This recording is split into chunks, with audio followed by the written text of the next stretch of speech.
Okay, so here's my little pet for my family. So far I've made the dad, the pregnant mom, the child, and now I've decided to make a pet so I can demonstrate how to do that. I made my clay. I've been letting it just sit for a little bit. Now I'm going to lay down a piece of saran wrap, and then I'm going to get another piece of saran wrap pulled out and ready to use as well. And I have to go upstairs and get my roller, so I'll be right back. I'm going to start to roll out clay into thin sheets and lay it over my little character so you can see how to build a character. So this is just a piece of PVC pipe, and the reason I use the saran wrap is so that my clay does not stick to the PVC pipe and get pretty messy. So I've been letting my clay sit, and I'm gonna plop it out of here. And it's still pretty sticky. So I'm gonna either put a little lotion on my hands, or I'm going to use a small bit of the cornstarch. I suppose you could use flour for this too if you don't have cornstarch, but I'm gonna spread that out and dust it onto my plastic. Dust it onto the other piece. It's probably way more than I need. So I'll just pull it off over there. Now, when you're using the plastic, you do run into the issue of maybe getting some wrinkles, but it's better than having it stick. So if I use this whole piece, I'll get a ginormously huge piece. So what I'm gonna do is I'm gonna peel off some of this, re-roll it back into like a ball shape. You could go, see, I'm starting to get sticky there again. So I'm just gonna pick that off. You could go with more of a rectangle shape if you want to, but I'm gonna lay that down and then put my other piece of plastic wrap on top so that when I roll it, it does not stick to my roller. Now, rather than trying to pick up the clay and move it, I like to move my plastic, and then I continue to roll it in the other direction. And I'm not using really, really, really hard pressure, but enough to get it so it like flattens it out somewhat. Okay, so I kind of like the where it's at right now. I don't want it too thick, but I don't want it too thin as either. Now, if you want to keep it from getting on you, one of the things that you can do, you can pick it up yourself and try to lay it on there, and it would probably work fairly well. But the other thing that you can do is you can use the plastic wrap to be your help. This piece is way too big, bigger than what I need. So I'm going to get a knife, and you can use like a plastic knife. It doesn't have to be anything fancy. And I'm gonna just kind of peel off part of that, put it off to the side. Because that to me looks like it's about a big enough piece to go around this little guy. So then I'm gonna take it in my hand and I'm going to lay it on him and peel away the plastic. If the plastic, like I said, is getting in your way, just get rid of it. And if you feel like this clay is way too sticky, add more cornstarch or more flour to it.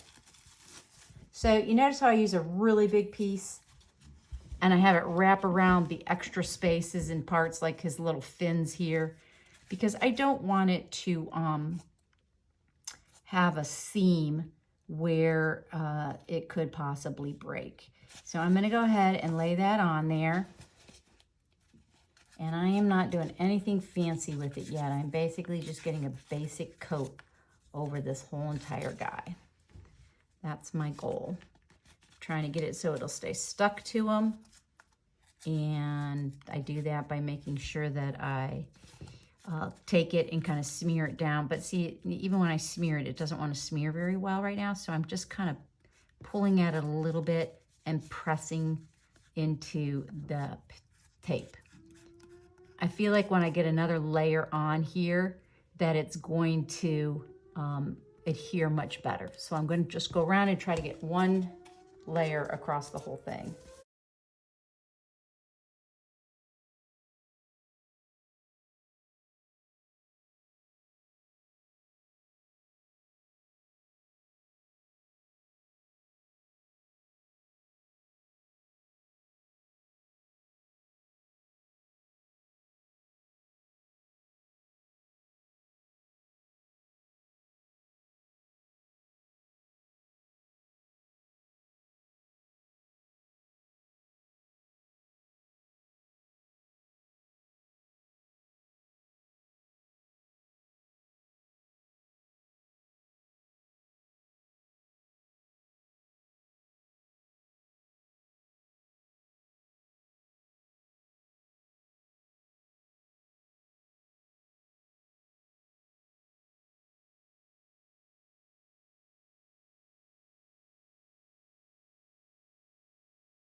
The one thing that I found can be helpful when you're doing this process is to have some water, and you can kind of use just a little bit of water on your fingers and smear around, and that helps you smooth it out some.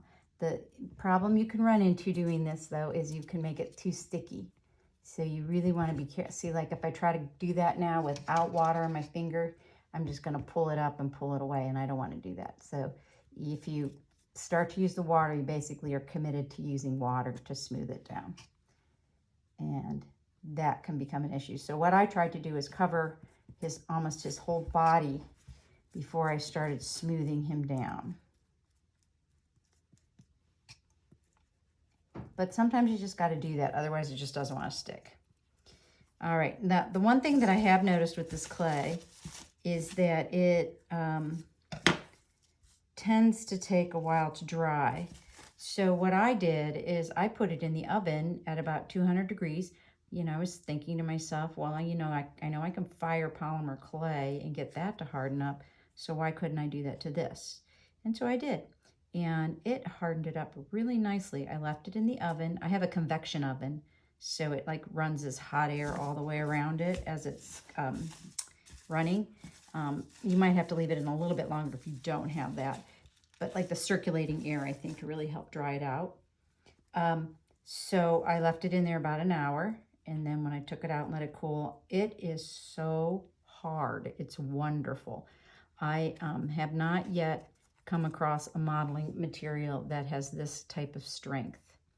So I'm going to go ahead and finish smoothing in here and trying to get like a neat shape and make sure that I get all of my little areas covered up. That's the reason I didn't use any newspaper in the fins, because I wanted them to be thinner, and I knew that if I used newspaper and then I had to put the clay over it, it would make it too thick. So I'm going to go ahead and get this all smoothed out. And I just used a cookie sheet to put my guy on, to put him in the oven.